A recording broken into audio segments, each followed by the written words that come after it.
আসসালামু আলাইকুম। আশা করি সবাই ভালো আছেন। তো আমার আজকের রেসিপি হবে মসুর ডালের শুকনা ভাজি। শুকনা ভাজিটা গরম ভাতের সাথে পাতে নেন, দেখবেন অনেক ভালো লাগে। আর ডাল তো অনেকভাবেই আমরা রান্না করে খাই, তবে শুকনা ভাজিটা একটু ভিন্নভাবে করলাম।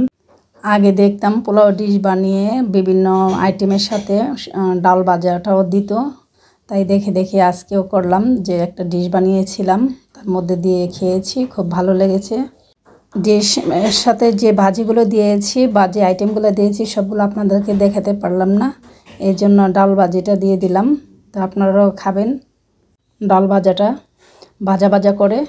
প্রতিদিন দুপুরের সাথে কিন্তু ডাল যেভাবেই হোক থাকতে হবে, এটাই হচ্ছে কথা। ভাজা হোক, বোনা হোক, আবার পাতলা ডাল হোক, এই জন্য আজকে ভাজাটা রেখেছি।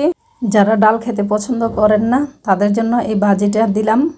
ট্রাই করে দেখবেন, গরম ভাতের সাথে খুব ভালো লাগবে। আর হ্যাঁ, ডাল ভাজার আগে আগে ভিজিয়ে রাখবেন, কিছুক্ষণ ভিজানোর পরে তারপরে ভাজা ভাজা করবেন, না হলে ডালটা কিন্তু ভালো সিদ্ধ হবে না। তো আমার ডাল ভাজার সাথে থাকার জন্য সবাইকে ধন্যবাদ।